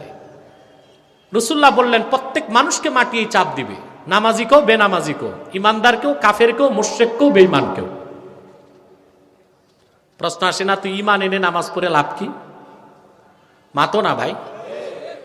এই প্রশ্ন আমাদের না, আমাদের আম্মা জান হযরত আয়েশা রাদিয়াল্লাহু তাআলা আনহা কানতে লাগছে, নিজের জন্য না, সন্তানদের জন্য। সন্তান কারা? আমরা। সুবহানাল্লাহ বলেন। আম্মা জান আয়েশার কান্না দেখে রাসূলুল্লাহ বললেন, আয়েশা কান্না করছো কেন? তিনি বললেন, ইয়া রাসূলুল্লাহ, ইয়া হাবিবাল্লাহ, প্রতিটা মানুষকে মাটি যদি চাপ দেয় তাহলে আপনার মুমিন উম্মত যারা, তাদের কি অবস্থা হবে? তারাও তো মাটির চাপে কষ্ট পাবে। আল্লাহর হাবিব বললেন, আয়েশা, আমার ইমানদার উম্মতের কোনো ভয় নাই, চিন্তা নাই। মাটি হয়ে যাবে তার জন্য, কবরের মাটি হবে কা উম্মতি শাফাকাতি ইয়াশকু আলাইহা ইবনু হাসাগিরুস সুদা। আমার মুমিন উম্মতের জন্য কবরের মাটি হয়ে যাবে দয়ালু মায়ের হাতের মতো। সুবহানাল্লাহ বলবেন না? একটি সন্তান মাথা ব্যথা নিয়ে তার মায়ের কাছে যে যখন অভিযোগ করে, মা আমার মাথা ব্যথা করছে, দয়ালু মা সন্তানের মাথাটা শীতল বুকের মধ্যে রেখে আস্তে আস্তে আলতোভাবে দাবায় দেয়। মায়ের হাতের চাপ খেলে সন্তান মায়ের বুকের মধ্যে ঘুমায় যায়, কখন টের পায় না। মুমিনকে কবর যখন চাপ দিবে, মায়ের হাতের মোলায়েম চাপের মতো কবরের মাটির চাপ তার গায়ে লাগবে। মুমিন এত আরামের ঘুম ঘুমায় যাবে, ইসরাফিলের সিংগায় ফুকের আগে তার ঘুম ভাঙবে না। আমরা ওই রকম উম্মত হতে চাই, ঠিক কিনা বলেন? ইমান এনে না বাদ দিয়া, নামাজ পড়ে না বাদ দিয়া, সুদ ঘুষ বাদ দিয়া না ভালো মতো খাইয়া, ওই রকম উম্মত হতে চাই, ঠিক কিনা বলেন? আসেন এবার ফিরে যাচ্ছে, আবার বিজ্ঞান কি বলে। তাকে প্রশ্ন করলো বুয়েটের ছাত্র, স্যার এত জোরে আওয়াজ হয় তো আমরা শুনি না কেন? 3.5 হাত উপরেই তো হাঁটাহাঁটি করি, আমরা শুনি না কেন? তো বিজ্ঞানী মহোদয় জবাব দিতে পারেন না, কারণ তার কাছে বিজ্ঞান আছে, কোরআন নাই। জবাব আমার কাছে শোনেন। আলহামদুলিল্লাহ, আমি জবাব দিয়েছি, দিয়ে যাচ্ছি। আমি বলেছি পদার্থ বিজ্ঞান বলে শব্দ কেন আমরা শুনি? কোন বস্তু যখন আঘাতপ্রাপ্ত হয়, আওয়াজ পেয়েছেন? আমার আঘাতে এই শব্দ বাতাসে কম্পন সৃষ্টি করেছে, বস্তুটা কম্পন ভাসতে ভাসতে ঢেউয়ের মাধ্যমে আমাদের কানে ঢুকেছে। বিজ্ঞান বলে কোন বস্তুর কম্পাঙ্ক সেকেন্ডে যদি 20,000-এর বেশি হয়, ওই তীব্র আওয়াজ মানুষ শুনবে না। আর কোন শব্দের কম্পাঙ্ক যদি সেকেন্ডে 20-এর কম হয়, সেটা মানুষ শুনবে না। 20 থেকে 20,000-এর মাঝখানে মানুষ শুনবে। সেজন্যই কানের গোড়ায় পিঁপড়া হাঁটাহাঁটি করে, তার পায়ের ক্ষীণ শব্দের আওয়াজ আমরা শুনি না, কারণ তার কম্পাঙ্ক সেকেন্ডে 20-এর কম। অপরদিকে কবরে যে ফেরেশতা পিটাইলে গর্জন হয়, আর্তনাদ হয়, সে আওয়াজ তো সেকেন্ডে 20 লক্ষেরও বেশি, তা মানুষ শুনবে না। সেটাই তো সায়েন্টিফিক কথা, ঠিক কিনা? সংশয়বাদীরা, নাস্তিকরা 2 পাতা বিজ্ঞান পড়লে নাস্তিক হয়, আর পুরা বিজ্ঞান পড়লে আল্লাহর গোলাম হয়ে যায় মানুষ, ঠিক কিনা বলেন? আবার বলছি, 2 পাতা বিজ্ঞান পড়লে কি হয়, আর পুরা বিজ্ঞান পড়লে কি হয়? Charles Einstein, Albert Einstein, modern সায়েন্সের জনক যাকে বলা হয়, মৃত্যুর পরে তার বাড়িতে তার বুক সেলফে সবকিছুর উপর পাওয়া গিয়েছে কোরআন কারীম। আল্লাহর কোরআন সে নিয়মিত অধ্যয়ন করত, নিয়মিত পড়ত। নেপোলিয়ন বোনাপার্ট, মৃত্যুর পরে তার বাড়িতে কোরআন কারীম পাওয়া গিয়েছে। হোমিওপ্যাথির জনক হেনিম্যান, তার বাড়িতে কোরআন কারীম পাওয়া গিয়েছে, তসবিহ পাওয়া গেছে, জায়নামাজ পাওয়া গেছে। তারা ইসলামকে প্রকাশ করতে পারে না, গোপনে তারা মুমিন হয়ে নিভৃতে নির্জনে আল্লাহর গোলামি করে জিন্দেগি পার করেছে। আর আমার দেশে সলিমউদ্দিনের নাতি কলিমউদ্দিনের ছেলে ঢাকা বিশ্ববিদ্যালয়ের বারান্দা ঘুরে পরকাল বিশ্বাস করে না, কোরআনকে বিশ্বাস করে না। নাস্তিকদের জীবাণু তার ভিতর ঢুকে যায়, বলে নওজুবিল্লাহ। সময় তো অনেক হয়ে গেল, প্রায় 4টা। আপনার একটা লোক উঠবেন না, আমি 15-20 মিনিটে মুনাজাত করবো, তারপর যে নামাজ পড়বেন। পারবেন তো ইনশাআল্লাহ? কথা বলে না। তাহলে বিজ্ঞান দিয়ে কোরআন যাচাই করবেন না কোরআন দিয়ে বিজ্ঞান? কথা বলে না। সেজন্য ভাইয়েরা, বিজ্ঞান থেকে কোনো সমস্যা নাই, এটাও ইবাদত ওটাও ইবাদত। আজানের সময় দুনিয়ার কাজ করা যায় না, রাজনৈতিক আলাপ করা যায় না, কোরআন আলোচনা করা যায়। কথা বুঝতেছেন আমার ভাইয়েরা? যে কথা বলছিলাম, বিজ্ঞান দিয়ে কোরআন যাচাই করা যাবে না। কোরআন তো সীম, বিজ্ঞান সসীম, ঠিক কিনা বলেন? কোরআন দিয়ে বিজ্ঞান যাচাই করতে হবে। আমি একটা দৃষ্টান্ত দিচ্ছি, কয়েকটা দৃষ্টান্ত। বিজ্ঞান আগে না কোরআন আগে? জোরে বলতে হবে। কোরআন অসীম, বিজ্ঞান সসীম। তাহলে মহাসত্যের মানদণ্ড বিজ্ঞান না কোরআন? জোরে বলতে হবে। কয়েকটা উদাহরণ দিচ্ছি। আপনার লোহা দেখেছেন? এই যে লোহা, এই লোহার নামে কোরআন একটা সূরা এসেছে, সূরা আল হাদিদ। কি নাম? সুবহানাল্লাহ। কোরআন কি বলেছে জানেন এই সূরাতে? সূরা হাদিদে আল্লাহ পাক বলেন, ওয়া আনজালনাল হাদিদা ফীহি বাসুন শাদীদু ওয়া মানাফিউ লিন-নাস। আমি আল্লাহ লোহাকে আকাশ থেকে নাজিল করেছি, যাতে রয়েছে অনেক শক্তি এবং বহুমাত্রিক উপকার। আল্লাহ কি বলেছেন খেয়াল করেছেন? লোহা তিনি উপর থেকে পাঠিয়েছেন। কোথা থেকে? মাত্র কয়েক দশক আগে বিজ্ঞানীরা খুঁজে পেয়েছে লোহার সৃষ্টি পৃথিবীতে হয় নাই। কারণ লোহা তৈরিতে প্রয়োজন 15 লক্ষ ডিগ্রি সেলসিয়াস তাপমাত্রা। পৃথিবীতে কখনোই এই পর্যায়ের তাপমাত্রা ছিল না। লোহা এসেছে সূর্য থেকে। আর আল্লাহ কথাটা 1500 বছর আগে কোরআনে বলেছেন, আমি লোহা নাজিল করেছি। তার মানে লোহা উপর থেকে এসেছে। তাহলে বিজ্ঞান আগে না কোরআন আগে? আপনারা স্টিফেন হকিং এর নাম শুনেছেন? নোবেল পুরস্কার প্রাপ্ত বিজ্ঞানী স্টিফেন হকিং। তার যুগান্তকারী অবদান হলো big bang theory. Big bang হচ্ছে মহাবিস্ফোরণ। বিজ্ঞান, বর্তমান সব বিজ্ঞান একমত কসমোলজির ক্ষেত্রে এই আকাশ, সূর্য, চন্দ্র, নক্ষত্র, গ্রহ, গ্রহাণুপুঞ্জ, নীহারিকা, ধূমকেতু, গ্যালাক্সি, পৃথিবী সব ছিল একটা পিণ্ড, একটা বিন্দু, একটা খণ্ড। মহাবিস্ফোরণে সব আলাদা হয়েছে। বিজ্ঞান যেই কথা বলেছে 1970 সালে, আল্লাহর কোরআন বলেছে 1500 বছর আগে। সূরা আম্বিয়া 30 নম্বর আয়াতে আল্লাহ পাক নাস্তিকদের প্রশ্ন করেছেন, আওয়ালাম ইয়ারাল্লাযীনা কাফারু আন্নাস সামাওয়াতি ওয়াল আরদা কানাতা রাতকান ফাফাতাকনাহুমা ওয়া জাআলনা মিনাল মাই কুল্লা শাইইন হাই। আল্লাহ পাক বলেন, আকাশ আর জমিন ছিল একটি খণ্ড, একটি পিণ্ড। আমি আল্লাহ তা বিচ্ছিন্ন করেছি। সুবহানাল্লাহ বলবেন না? কোরআন বলেছে 1500 বছর আগে, বিজ্ঞান বলেছে 1970 সালে। তাহলে কোরআন আগে না বিজ্ঞান আগে? আসেন, আল্লাহ রাব্বুল আলামিন অন্য সূরাতে বলেছেন, ওয়াস-সামা, বিজ্ঞান বলে মহাশূন্যে যা কিছু আছে সব কিছু স্থির নয়, ঘুরছে। আর সব কিছু ধীরে ধীরে সম্প্রসারিত হচ্ছে। বিজ্ঞান এটা বলেছে 1970 সালের পরে। কোরআন বলেছে 1500 বছর আগে, ওয়াস-সামাআ বানাইনাহা বিআইদিন ওয়া ইন্না লামুসিউন। আল্লাহ স্পষ্ট বলেছেন, ওয়া ইন্না লামুসিউন, আমি মহাবিশ্বকে সম্প্রসারণ করেই চলছি। বলেন সুবহানাল্লাহ। বিজ্ঞান বলেছে 1970 সালে, কোরআন বলেছে 1500 বছর আগে। তাহলে আল্লাহর শ্রেষ্ঠ কুদরত 30 পারা কোরআন, আখির নবী মুহাম্মদ সাল্লাল্লাহু আলাইহি ওয়াসাল্লামের শ্রেষ্ঠ মুজিজা 30 পারা কোরআন, ঠিক কিনা বলেন? মুহাম্মদ সাল্লাল্লাহু আলাইহি ওয়াসাল্লাম 1500 বছর আগে সর্বশ্রেষ্ঠ মুজিজা কোরআন রেখে গেলেন। এটা ইসলামের মূল সানাদ। এই কোরআন মহাসত্যের সর্বোচ্চ মানদণ্ড। এই কোরআন দিয়েই ব্যক্তি জীবন, সমাজ জীবন, রাষ্ট্র জীবন, শিক্ষা জীবন, সাংস্কৃতিক জীবনকে আমরা যদি সাজাতে পারি, আমাদের ইহকালীন কল্যাণ হবে, পরকালীন মুক্তি নিশ্চিত হয়ে যাবে। রাজি আছে? আল্লাহ কবুল করুক, আল্লাহ মঞ্জুর করুক। বলুন আল্লাহুম্মা আমিন। আরেকটি আয়াত পড়েছিলাম, এই অংশটা শেষ করে দিচ্ছি 5 মিনিটে। এরপর আল্লাহ পাক বলেন, হুদাল্লিল মুত্তাকিন, এই কোরআন হলো মুত্তাকিদের জন্য পথ প্রদর্শক। আপনারা 2-1টা মানুষ উঠাউঠি করে বাকি মানুষের আমলটা নষ্ট করবেন। আপনাদের এত তাড়াহুড়া কেন? যেহেতু নামাজ পড়তেই পারবেন, এই বিশাল জনসমুদ্রে একসাথে মুনাজাত করবেন, এই সৌভাগ্যটা তো পাবেন না।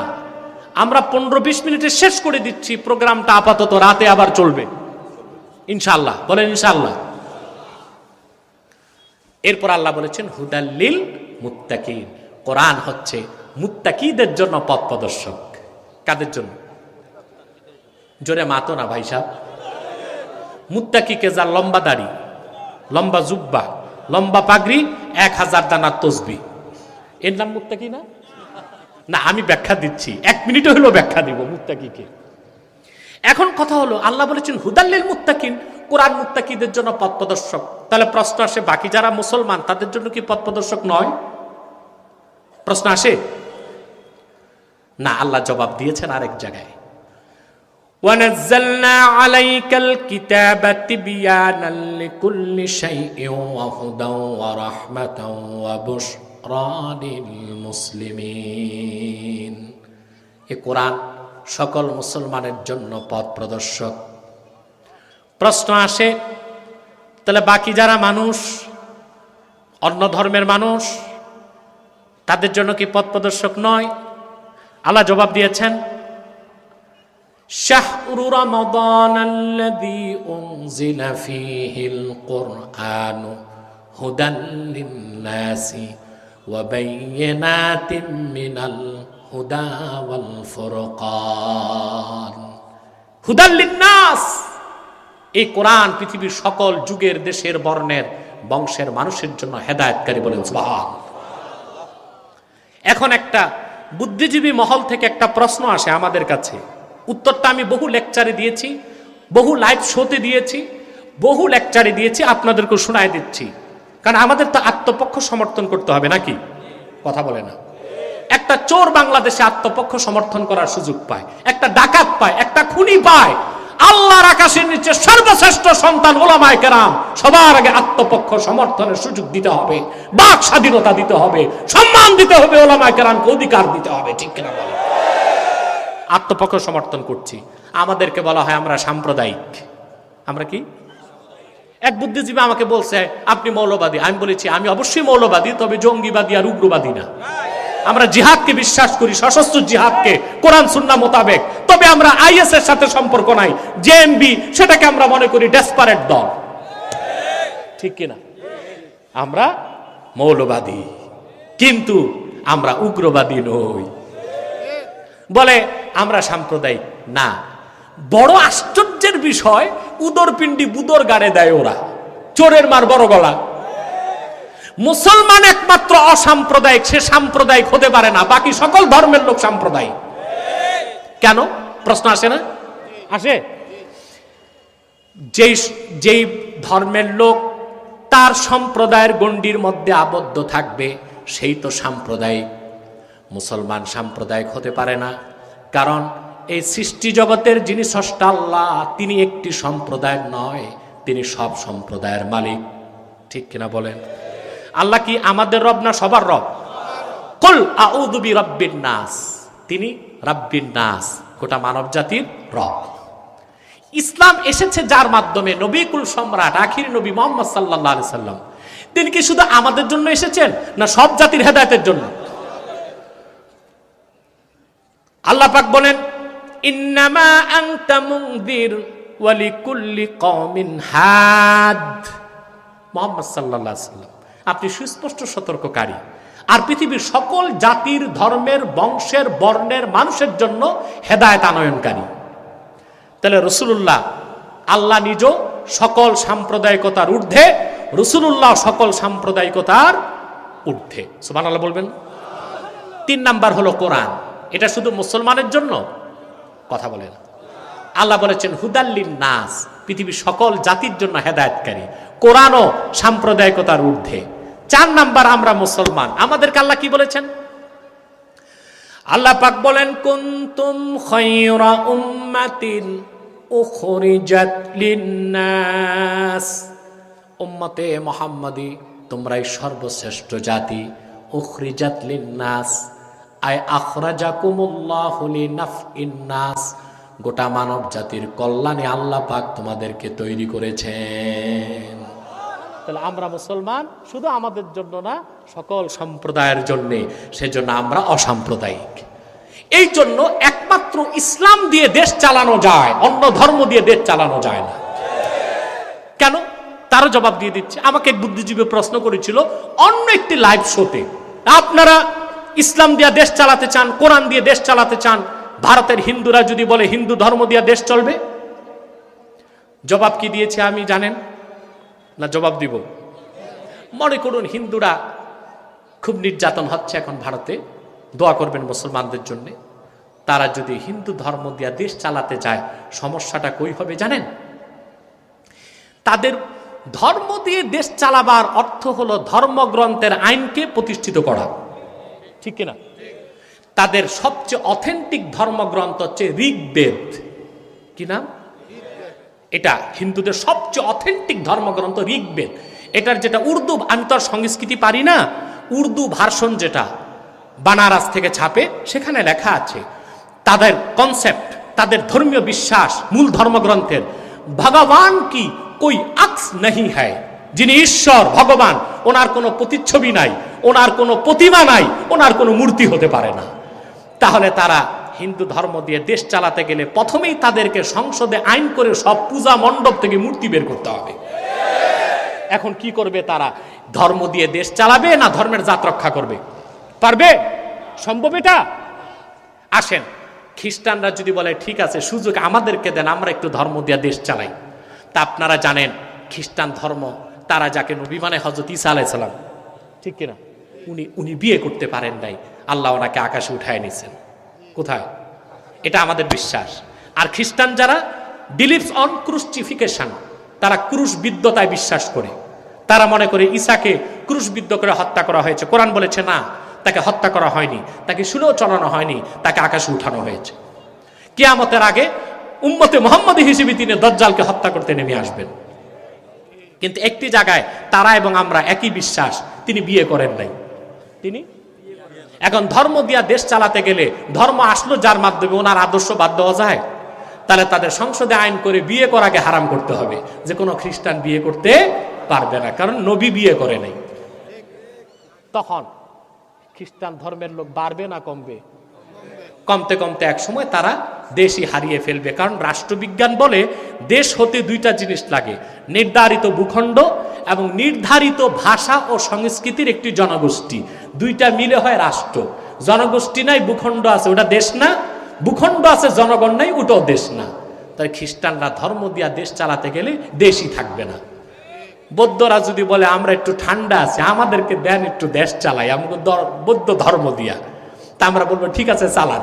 একদিনও চালাতে পারবে না, কারণ বৌদ্ধ ধর্মের মূল নীতি জীব হত্যা মহাপাপ। সংসদে আইন করতে হবে যত চোর ডাকাত খুন খারাপি আছে তাদের হত্যা করা যাবে না, ফাঁসিও দেওয়া যাবে না, যে যেমনি আছে চলতে থাক। জীব হত্যা একমাত্র রাষ্ট্র চালাবার মহাদর্শ উপহার দিয়েছে আল কোরআন। আর কোন ধর্মে কোনো উদাহরণ নাই, কোনো সম্ভাবনা নাই। সেজন্য বলি আমরা একটি সম্প্রদায় আমাদের জন্য নয়, আমরা অসাম্প্রদায়িক, আমরা সকল সম্প্রদায়ের জন্য। গোটা বিশ্বের সকল সম্প্রদায়ের কল্যাণ নির্ভর করে মুসলমানের নেতৃত্বের হাতে, ঠিক কিনা বলেন? পরিশেষে যেই কথা বলে শেষ করে যাচ্ছি, তাহলে আল্লাহ পাক হুদাল্লিল মুত্তাকিন কেন বললেন? এটা তো হুদাল্লিন নাস, হুদাল্লিল মুসলিমিন, হুদাল্লিল মুমিনিন, হুদাল্লিল মুত্তাকিন কেন বললেন? তার জবাব কাজী বাইজাবি দিয়েছেন। পৃথিবীর সব মানুষ কোরআন থেকে যতটুকু হেদায়েত পাবে তার চেয়ে বেশি পাবে মুমিন মুসলমানগণ, আর সবচেয়ে বেশি কোরআনের উপকার লাভ করবে যারা আল্লাহকে ভয় পায়, মুত্তাকি দ্বারাই। আমরা আল্লাহকে ভয় করব, রাজি আছেন? শুধু দাড়ি টুপিতে মুত্তাকি হওয়া যায় না, আল্লাহকে ভয় করলেই মুত্তাকি হওয়া যায়। অন্তরে আল্লাহর ভয় রাখবেন, প্রত্যেকটা কাজ করার আগে এটা বিশ্বাস রাখবেন মহান আল্লাহ তাআলা আমাকে আপনাকে দেখতেছেন। এই বিশ্বাস যার অন্তরে জাগ্রত থাকবে, এটার নাম তাকওয়া।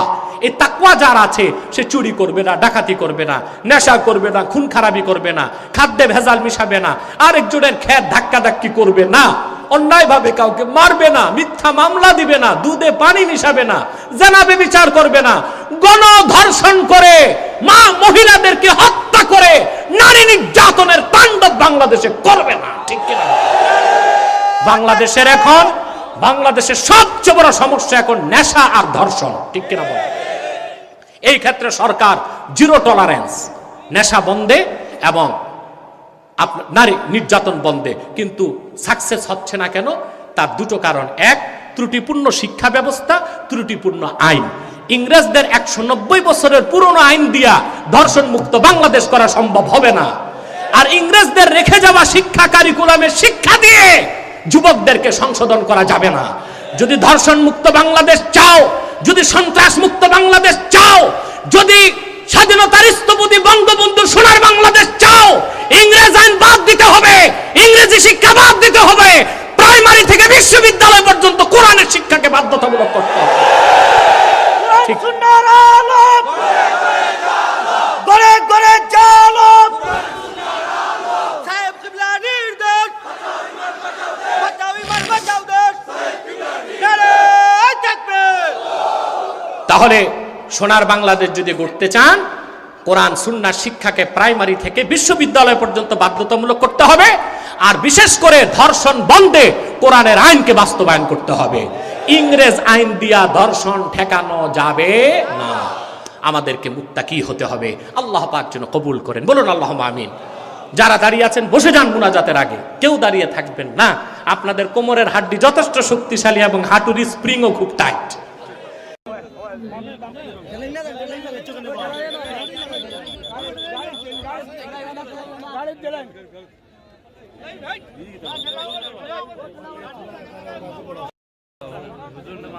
खत्म किया अभी अभी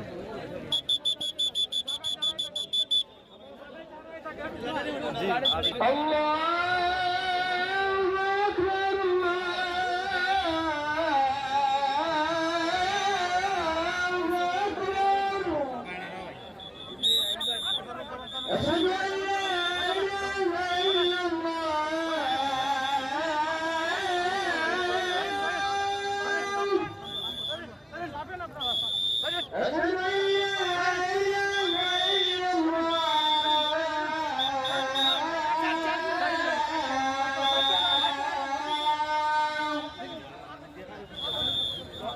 Thank you.